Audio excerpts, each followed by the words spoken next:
Hi friends, Seemas വ്ലോഗിലേക്ക് എല്ലാവർക്കും സ്വാഗതം. ഇതൊരു ബുധനാഴ്ച രാത്രിയിലത്തെ ഒരു വ്ളോഗാണ്, ചെറിയൊരു വ്ളോഗാണ് കേട്ടോ. അപ്പോൾ ബുധനാഴ്ച ഉച്ചയ്ക്ക് മീൻ കറി വെച്ച കാരണം വൈകുന്നേരം ചപ്പാത്തിക്ക് കറിയൊന്നും ഇല്ലാത്തതുകൊണ്ട് കുറച്ച് ചിക്കൻ ഇരിക്കുന്നുണ്ടായിരുന്നു കേട്ടോ. അപ്പോൾ അത് കുറച്ച് എടുത്തിട്ട് കറി വെക്കാമെന്ന് വിചാരിച്ചു. അപ്പോൾ കുറച്ച് ചിക്കൻ ആകുമ്പോൾ നമ്മളത് കറി ഈ എല്ലാവർക്കും തികയാൻ വേണ്ടിയിട്ട് അതിൽ നമ്മൾ എന്ത് ചെയ്യുക, പൊട്ടറ്റോ ചെറിയ കഷ്ണങ്ങളായിട്ട് അരിഞ്ഞിടും. അപ്പം നമ്മൾ പൊട്ടറ്റോ അരിഞ്ഞിടുമ്പോൾ ഫ്രൈ ചെയ്തിട്ട് നമ്മൾ ചിക്കൻ കറിയിൽ ചേർത്ത് കഴിഞ്ഞാൽ പിന്നെ പിറ്റേ ദിവസം കഴിക്കുമ്പോൾ അതിന് വയറിന് ഗ്യാസ് വരില്ല കേട്ടോ. അപ്പോൾ അങ്ങനെ ചെയ്യാത്തവർ വല്ലവരും ഉണ്ടെങ്കിൽ ഒന്ന് ചെയ്ത് നോക്കിയോളാം. ചിക്കൻ വറുത്ത് കഴിയുമ്പോൾ നമ്മൾ കുറച്ച് പൊട്ടറ്റോ ഇടണം എന്ന് വിചാരിച്ചിട്ടുണ്ടെങ്കിൽ അതിങ്ങനെ ഫ്രൈ ചെയ്തെടുക്കാം. അപ്പോൾ നമ്മൾ പിറ്റേ ദിവസമായാലും അന്നായാലും വയറ്റിന് ഗ്യാസ് കയറില്ല.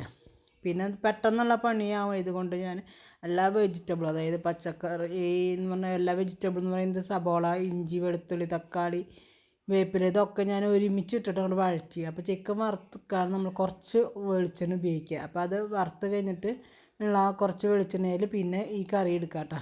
കറിക്ക് സബോള വാട്ട നല്ല ടേസ്റ്റ് ആയിരിക്കും. കാരണം എന്ന് വെച്ച് കഴിഞ്ഞാൽ ചിക്കൻ്റെ ഗ്രേവി ഈ ഇതിരിക്കും കൂടി എണ്ണയിരിക്കൊക്കെ പിടിക്കുമ്പോഴേ അപ്പോൾ പെട്ടെന്നാണ് ഉണ്ടാക്കണത്. അപ്പോൾ അത് കാരണം വലിയ പക്ഷേ പെട്ടെന്ന് ഉണ്ടാക്കായാലും കറി സൂപ്പറാട്ടോ, അടിപൊളിയാണ്. വെജിറ്റബിൾ സെപ്പറേറ്റ് വേവിക്കാനൊന്നുമില്ല, അല്ലാതെ ഒരുമിച്ചിട്ട് നമ്മൾ വേവിക്കുകയാണെങ്കിൽ അത് നന്നായി പെട്ടെന്ന് ഫുള്ളിൽ തന്നെ ഇട്ട് തീറ്റ ചെറുതാക്കി ഇടൊന്നും വേണ്ട. കാരണം നല്ല ഫുള്ളിൽ തന്നെ ഇട്ടിട്ട് നന്നായി അങ്ങോട്ട് വഴറ്റിയെടുക്കുക. അത് നന്നായി ഒരു 10 മിനിറ്റൊക്കെ വഴന്ന് വരാൻ സമയമെടുക്കും ഇല്ലേ. അപ്പോൾ അതിൻ്റെ ഇടയിൽ ഞാൻ മറ്റേത് നമ്മുടെ ക്യാപ്സിയും അതുപോലെ ക്യാരറ്റും കുക്കുംബറൊക്കെ ഞാൻ ഇങ്ങനെ കുറച്ച് ചെത്തി വയ്ക്കുക. അപ്പോൾ ആവശ്യത്തിന് എടുത്ത് കഴിക്കുന്നതിന് വേണ്ടിയിട്ട്. അപ്പോൾ അതിൻ്റെ ഇടയിൽ അതിരുന്ന് കഴിക്കുക. ഇപ്പോൾ നല്ല ചൂട് കാലമല്ല, അപ്പോൾ നമ്മുടെ ശരീരത്തിൽ വെള്ളത്തിൻ്റെ അംശം കുറവാണെങ്കിൽ ഇങ്ങനെ കുക്കുംബറൊക്കെ കഴിച്ചാൽ മതി. അപ്പോൾ അതിൽ നല്ലോണം വെള്ളത്തിൻ്റെ അംശം ഉണ്ടല്ലോ അങ്ങനെ. അപ്പോൾ അത് ഇടയ്ക്ക് കഴിക്കുക. പിന്നെയെന്ന് വെച്ച് കഴിഞ്ഞാൽ നമുക്ക് ആവശ്യത്തിന് മറ്റേ മുളക് പൊടി ഇല്ലേ, അതൊക്കെ ഓരോരുത്തർക്ക് അറിയാമല്ലോ.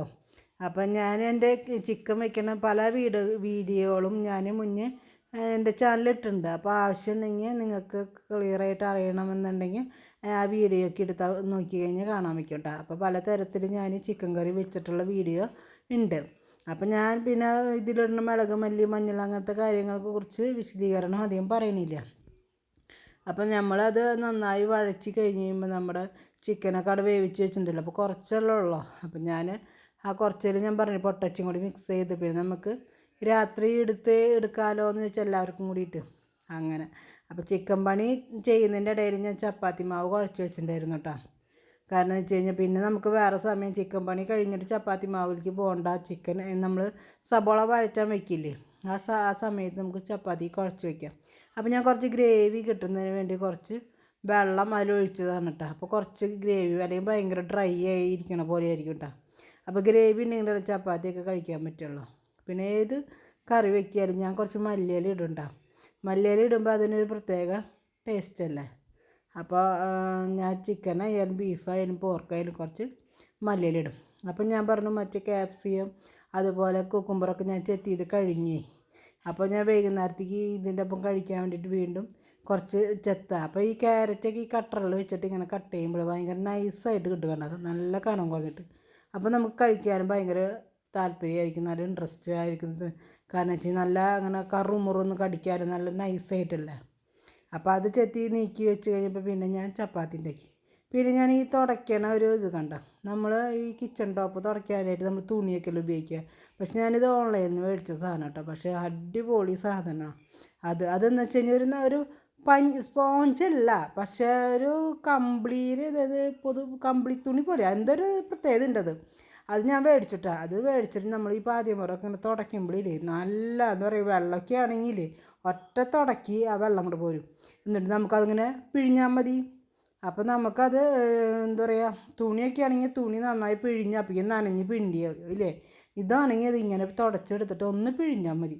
അടിപൊളി സാധനം കേട്ടോ. അപ്പോൾ ആരെങ്കിലും ഇത് മേടിക്കാത്തവരുണ്ടെങ്കിൽ മേടിച്ചോ. ഞാനിത് ഒരു സെറ്റിൽ 5 എണ്ണമാണ് കേട്ടോ. അപ്പോൾ ഞാൻ ഒരെണ്ണമാണ് ഉപയോഗിച്ചത്. പക്ഷെ നല്ല യൂസ്ഫുള്ളാണ്. നമ്മുടെ കിച്ചൺ ടോപ്പ് ആയാലും ഡൈനിങ് ടേബിളൊക്കെ തുടയ്ക്കാൻ അടിപൊളിയാണ്.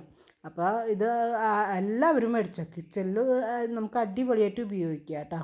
അപ്പോൾ എൻ്റെ ബുധനാഴ്ചത്തെ വ്ളോഗാണ്. അപ്പോൾ ഈ വീഡിയോ നിങ്ങൾക്ക് ഇഷ്ടമായാൽ ലൈക്ക് ചെയ്യാനും സബ്സ്ക്രൈബ് ചെയ്യാനും ഷെയർ ചെയ്യാനും മറക്കരുത് കേട്ടോ. പൊടിയായാലും നന്നായി തുടയ്ക്കാൻ പറ്റും.